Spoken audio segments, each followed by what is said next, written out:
We are talking state politics. Democrats hope for a blue wave in 18. Michigan Republicans get tough in the governor's race, and bigger concerns over the Line 5 pipeline in the Straits of Mackinac. I'm Christy McDonald. My week is coming up. I have a question. Who wants to go first? To win? Who wants to grow our business? Who wants to make more money? Who wants more job opportunities? If you want Michigan to compete and become a top 10 state, raise your hand. Together, we've turned Michigan around and started moving forward. Now help us build a stronger Michigan than ever. Raise your hand at strongermichigan.com. Masco Corporation is proud to manufacture innovative and environmentally friendly products for the home. Delta faucets, Craft Made in Maryland cabinets, and Behr brand paints have all been designed with you in mind. Masco and its family of companies, serving Michigan communities since 1929. Funding for this program is provided by Delta Airlines. Keep climbing.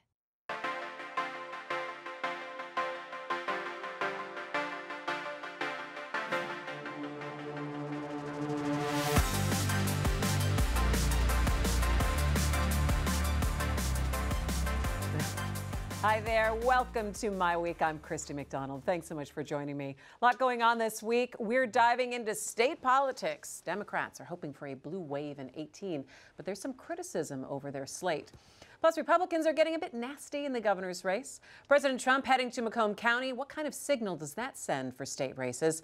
Also, MSU interim President John Engler on the defense after claims of trying to bully an abuse survivor with talks of a settlement. And a behind-the-scenes look at making Detroit Public Television's documentary Beneath the Surface about the Line 5 pipeline through the Straits of Mackinac. Let's get to it all with our My Week contributors. You know them, you love them. Nolan Finley of the Detroit News, Stephen Henderson of WDET Radio. I'm sorry I went off there and said you love them. I didn't want to assume. Well, they do. And get so opinionated here on We've never heard My otherwise. Week. That's right. So we have a lot to talk about this week in headlines, but the biggest thing on your minds is baseball season right now, I think. The fact that What baseball season? It's been so tough. How come you haven't been sitting out there like that shirtless guy the other day? It's too cold. I'll get shirtless when it's above 80. Please don't. Can we write that down, or can we say maybe you shouldn't do that? Or I went by the ballpark last night, and if there were 1,000 people in that park, no, I didn't. I said I wouldn't buy it, and there weren't. There weren't 1,000 people in that park. There probably weren't 200. It's too cold. What's the point? The season's too long anyway. Start 10 days later. Don't be a baseball hater. The season's fine, but you want us to start later. Start 10 days later and 10 days earlier. We shouldn't be playing the World Series in November. It's just well, maybe we should be playing all of the games against the teams in the South that have good weather. That's another good idea. Move all these April games to the southern cities. But then we wouldn't have home games in Detroit. Yeah, but we can't go anyway. Well, you know what? This is just a bad spring. I think we can write it off after this is a next bad week, spring, right? But not unusual. I do think baseball has a pretty serious issue with the length of the season. And I feel the same thing about hockey. I don't think you should be playing the Stanley Cup on July 4th. Wow, guys, I'm really excited about turning this show into a sports talk show. You should. Because I don't get enough of that at home. And because my husband does sports radio, and you guys know so much about it. Like, can we take a caller now? That's right. Caller, you're on the line. It is one of my dreams to be asked to be on one of those sports shows. All right, well, then maybe you ought to refine your baseball opinion a little bit better. They don't ever call. All right, well, let's move on to politics, something that you guys, I think, specialize and excel in. So this past weekend, the Democrats had their convention and kind of set up their slate, and they have a lot of female power, a lot of women leading the ticket, and now there's been some criticism because there is not an African-American candidate on that slate. Nolan, I'm going to start with you because you wrote a column today. Saying that this is not good. Well, it's not good for the Democrats. If you think about what happened to the Democrats in 2016 in the presidential race, they could not turn out Detroit voters.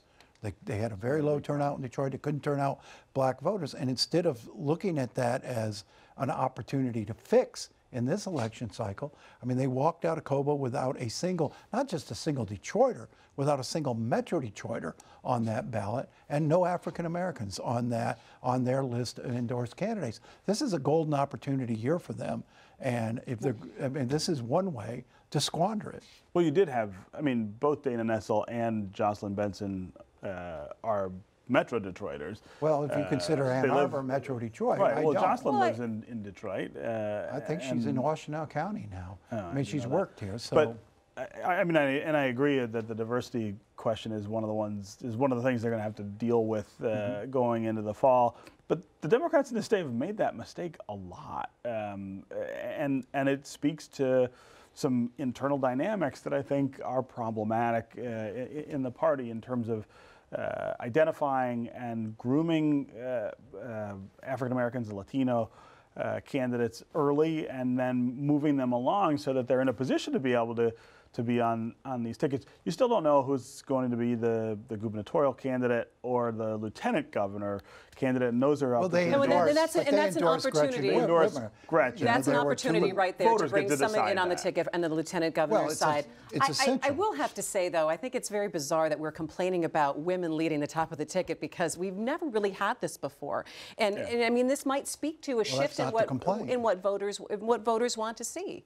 Well, I mean, we have seen women in the Democrat. I mean, we've seen Jennifer Granholm as Attorney General and governor out of that party in the last 2 decades. There's no question there's been an issue with diversity, both gender and ethnic background in the party. It's a good thing that you have 2 women running for Attorney General and Secretary of State. I think given the climate this year, that puts them in a position of real strength going into the fall. But they still are going to have to answer these questions about diversity. I asked Dana Nessel and Jocelyn Benson about it this week when I talked with them.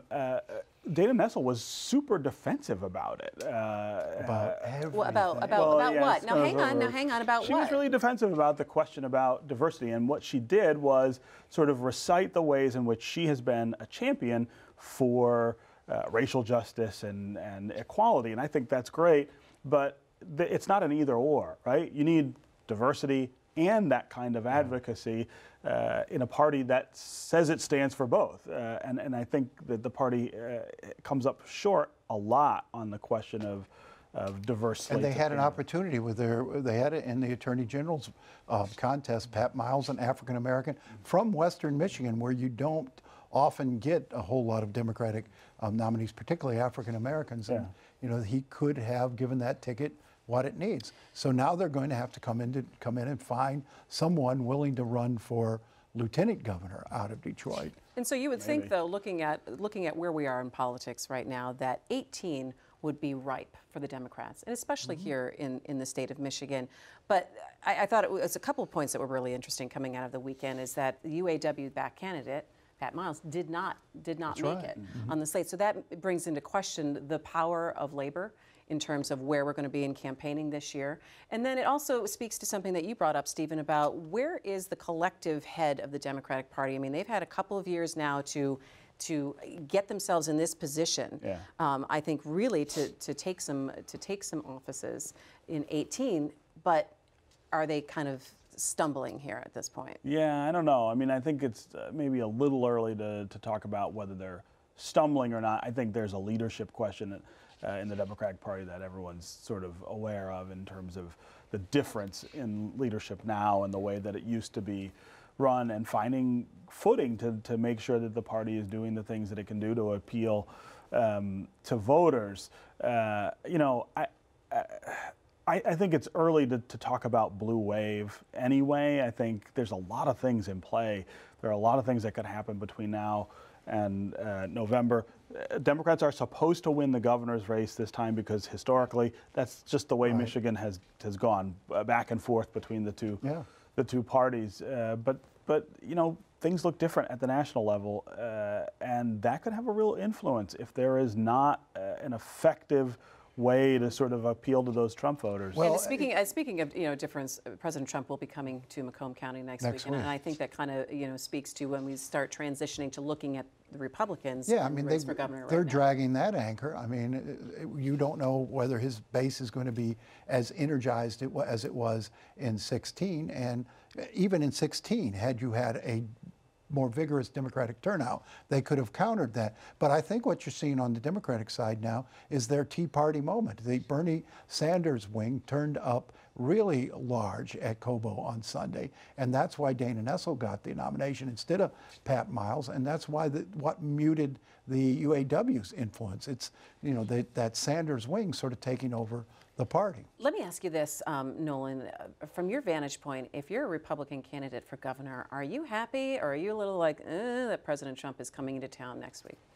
Well, for the primary, I think you're happy because you still need to get.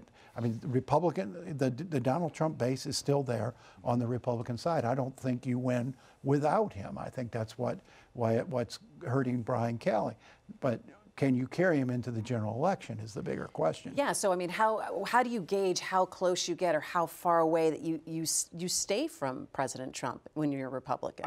Again, it's a different question now than it will be in the fall, and I think if you're Brian Kelly, you have some makeup to do in that regard, because you distanced yourself last year, hurt yourself with the base. You got to sort of mend those fences a little bit now in order to get the nomination. And so what kind of ground is Brian Kelly making right now? Give us a sense, Nolan, of the jockeying for position.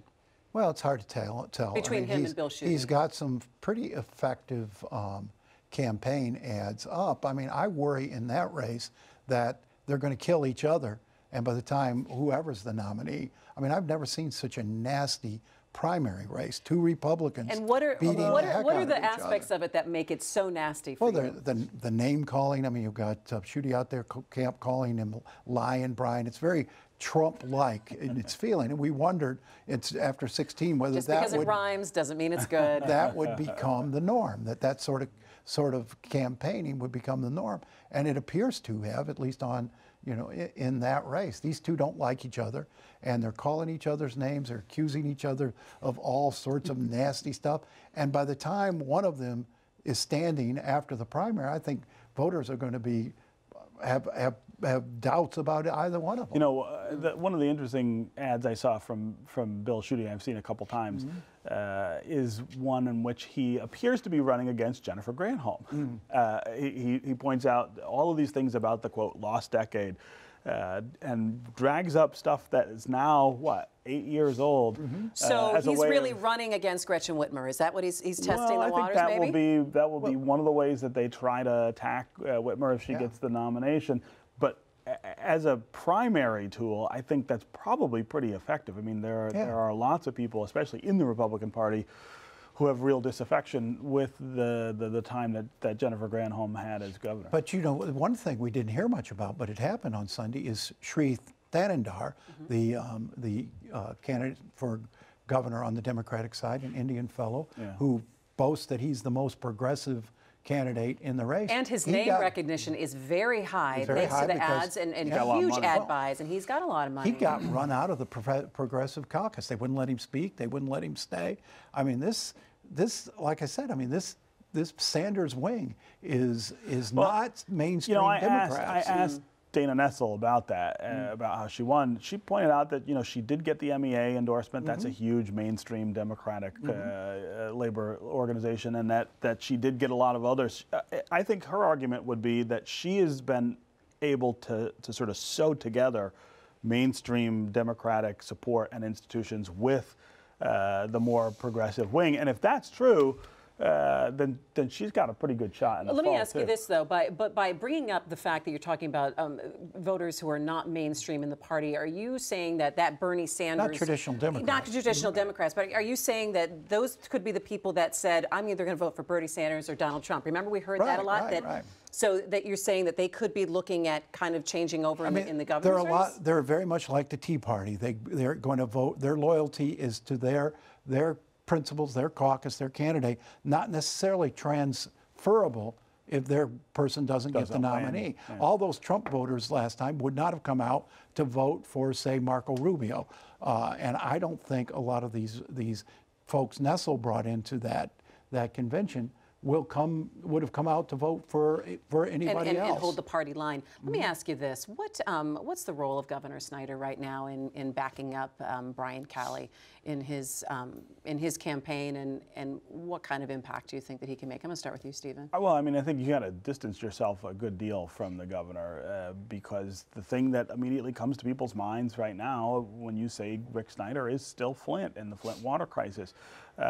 Calley's done a lot to try to position himself as a champion of the people who were victims there, and I think he's got to, say, look, I want to inherit the mantle of the economic success that Governor Snyder talks about, and stay away from the rest of it. What do you think, Nolan? Well, again, I mean, the challenge number one is the primary, and Republican voters feel good about Rick Snyder. His main help he can give him, because Kelly's got to stand on his own, but his main help he can give him is fundraiser. Rick Snyder's still a very powerful fundraiser in this state. I think he helps Kelly in a primary. In Republican politics. The question yeah. is, Kelly waited a long time to get in this race. Can he catch up? I was at an event with Brian yesterday, and he's a frustrating person when you think about his political skills. He walked in a room where 15, 20 people were sitting around a table and sat down. And left. Gretchen Whitmer followed him in. She sat down, but before she did, she walked around, introduced herself to everybody. On the way out, she shook everybody's hand. That's a natural politician. Brian is awkward in terms of his political skills. He's a little more cerebral and shy almost, right? He doesn't have a politician's sort of glad-handing instincts. Well, we'll have to see how that glad-handing works out up at the Mackinac Policy Conference, which I think will be key for him in terms of getting some support and getting that aforementioned money. Really quick before we leave our headlines, we have to talk about Michigan State and some of the doubt that's being cast on interim President John Engler right now, coming out of that meeting last week where one of the sexual assault survivors said, we were in a meeting and you essentially said to me, if I gave you $250,000, would you be okay with that? Now, there's been some dispute back and forth about that conversation, but it really raises a lot of doubt in people's minds, and I think it's going to start to raise some doubt in the board's minds. Nolan, let me ask you, how difficult a position is Engler in right now with the board after that conversation? Well, I don't know if he's in a difficult position with the board. I talked to John on Saturday. He called and to say this didn't happen the way it was portrayed. But I mean, John Engler has a lot of skills that could help Michigan State University. It would have been helpful to hear from him at that meeting and to speak directly and say, whoa, that didn't happen exactly that way. I think the silence was hurtful. He's got a lot of skills. Appearing empathetic is not one of them, and that's one of the things I think that is required here. He's in an extraordinarily difficult situation because on one hand, he does have to embrace these victims and appear sympathetic to them. On the other hand, he's sitting across the table from them in negotiating legal settlements. But he's not. But as he's a representative, he can't say anything here that's going to hurt him But the bull in a china shop way to do business, what he was able to do in the 90s for Michigan, is not going to work in this case. This was the red flag that was standing right in front of this board when they started thinking about hiring John Engler to be their interim president. This is exactly the problem with the way he sees things. There was nothing about what that woman described in that meeting that didn't sound exactly like John Engler, the John Engler we have known for more than 20 years. But when you hear him say what he said, it makes all the sense in the world. So when are we going to hear that from him? And I think that's what's really important in this. I know he has spoken before at press conferences, but I would love to hear that longer form conversation from John Engler. But look what happened. I mean, the attorney who was in the room there sent a letter to Carol Vivetti. She sent a letter to the board saying, this is what happened. She used some strong language, and she ends up having to apologize she had to for it backpedal because on that. These victims are beyond criticism. What you cannot criticize What them. you need in the president's role is somebody who is not seeing this as a political problem, and that is what John Engler does. That's who he is. It's the world he comes out of. He can't see this in any other way than as a political dispute, which means that deal-making and sort of aggressive deal-making is the way that he's going to approach it, and that when he's attacked or criticized, he pushes back. And that's just not the way this is. His personality does not lend himself well to, Right, which is why he shouldn't to be in this warm, job. to warm and fuzzy. But you also have a lot of trial attorneys here working to, increase the amount of the settlements, and that's all going to come down next week. I think he's in an untenable position. Yep, because you know what? If I were a parent of any of those girls, Yeah. there's no dollar amount. Yeah. There's no dollar This is amount, not my about friends, money. and it's not about money. At some point, they're going to have to reach a dollar amount, and so that's we'll see. within his responsibility. And too. standing invitation for John Engler to come on the show, and we would love to hear That'd be from him. great. All right, turning now to concerns over the pipeline that runs through the Straits of Mackinac. Not only did a dragging anchor hit and damage Line 5 earlier this month, it was shut down over the weekend due to terrible wind conditions. Enbridge, the company that owns the line, which pumps 23 million gallons of oil and natural gas liquids a day through that line, says it is fine and it's functioning. But the latest news is only adding to the concern of environmental groups and businesses that we're just one spill away from an environmental disaster in the Great Lakes. Here at Detroit Public Television, our Great Lakes Now Bureau decided to produce a documentary about Line 5. It's airing next Wednesday night, April 25th, and it looks at the history and the controversy surrounding Line 5 and the Great Lakes. Broken support beams, dents, cracks, corrosions, and at any moment it could rupture and contaminate 20% of the world's fresh surface water. It is a very dangerous pipeline. We are putting our beautiful Great Lakes in great danger. We're North America's largest energy infrastructure company. We know how to do it right. We know how to do it safely. That body of water is one of the most precious in the world. What's at stake is a freshwater drinking source for millions of people, an economy that completely depends on the health of the Great Lakes. Line 5 is very safe. We understand people's concerns. It would destroy every kind of economy, and the natural ecosystem would be devastated for years. Will people a century from now see a motherlode of clean water or a wasteland?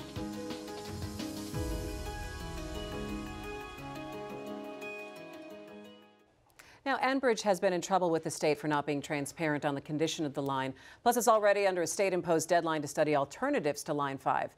Our producers spent time with Enbridge to get their side of the story, and I had a conversation about that with Great Lakes Now Bureau Chief Mary Ellen Geist. They check, inspect a lot along this pipeline, but we can't see that happening. And I think that's a lot of the discomfort that we have. We cannot see what is under the surface there. And we can only go on their word of what they're doing as far as inspection.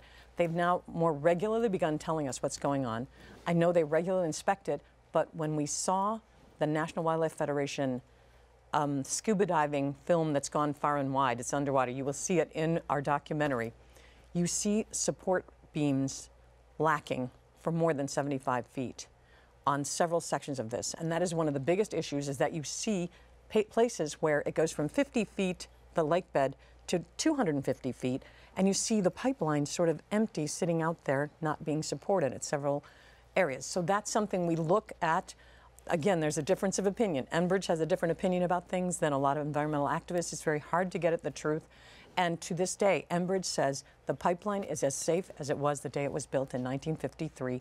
When they say that in public, you can hear the catcalls and the cries and the protests, and people say that's not true. Enbridge continues to say it is as safe as it was the day it was built. I think it's going to be interesting to see some of the footage that you guys have in this documentary. The thing that I think really bothers people, and it's been this conflict for so long, is the protection of the lakes and this natural resource that we have here in the Midwest, and really, what, 20% of the world's surface freshwater right here in the Great Lakes, and the potential for something to happen, and that conflict with industry, because we know that industry has to exist, and the economics of moving petroleum. And if you shut down that pipeline, what is your alternative? Is your alternative to ship it in a different way, across the water in a different way?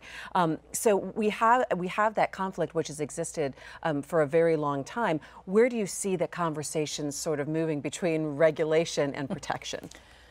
There is a groundswell now, and partly because of what happened just this week, which is why it's so timely what's going on.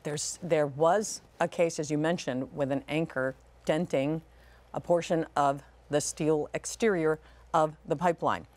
That in itself scares people so much. However, Enbridge says it is safe. It pumps 23 million gallons of oil each day from Superior, Wisconsin to Sarnia, Ontario.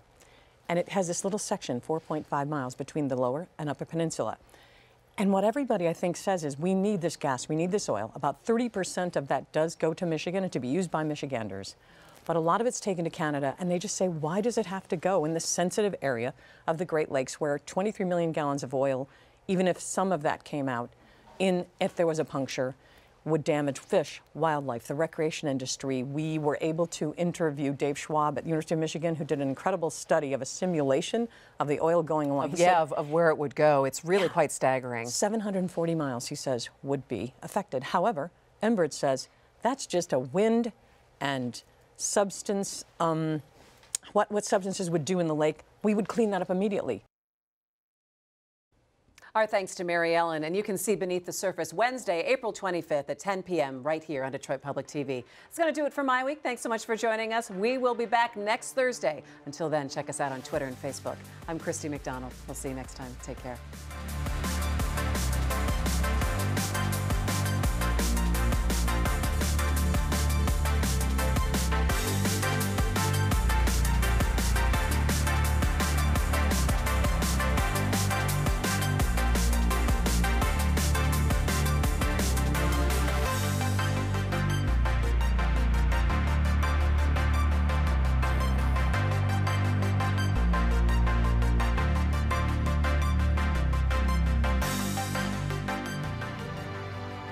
I have a question.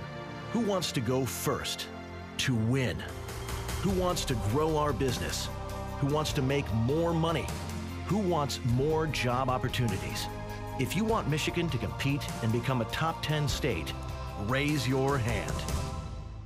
Together, we've turned Michigan around and started moving forward.